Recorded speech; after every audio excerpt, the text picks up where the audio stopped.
नमस्कार दोस्तों, मेरे चैनल में आप सभी का स्वागत है। 6 जून को निर्जला एकादशी का व्रत मनाया जाएगा। सभी एकादशियों में इस एकादशी को बेहद कठिन माना जाता है क्योंकि यह व्रत अन्न और जल का त्याग किया जाता है। आइए निर्जला एकादशी के बारे में कुछ विशेष जानकारी प्राप्त करें और जो लोग मेरे चैनल पर नए हैं तो बिल्कुल लाइक और सब्सक्राइब करना ना भूलें। तो आइए इसके बारे में मैं आपको बताती हूँ।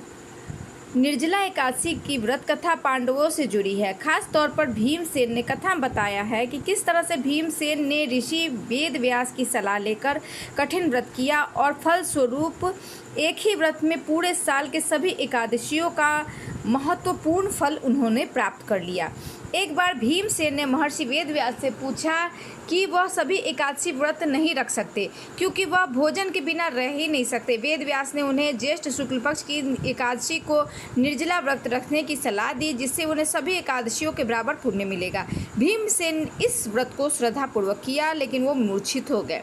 फिर उनके भाइयों ने गंगा जल और तुलसी का चरणामृत देकर उनकी मूर्छा से उन्हें बाहर निकाला।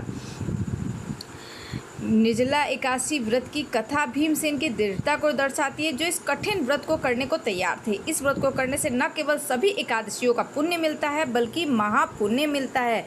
जीवन में एकाग्रता आत्मनियंत्रण का प्रतीक है और आपकी सभी मनोकामनाएं भी पूर्ण होती हैं।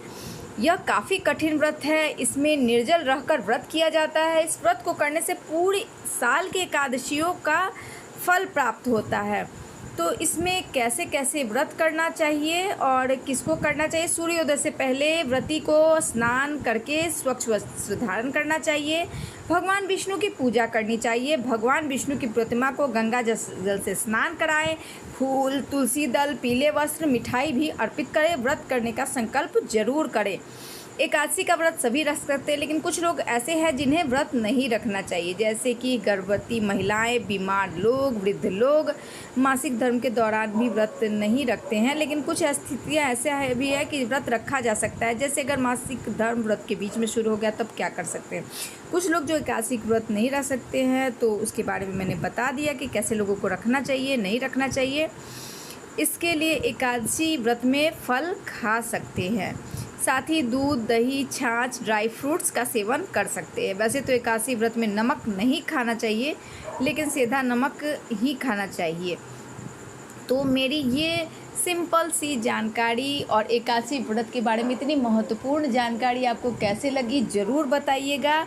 और मेरा ये वीडियो पसंद आए इसे लाइक, सब्सक्राइब कीजिए और बेल आइकन को प्रेस कीजिए अगले नोटिफिकेशन के लिए।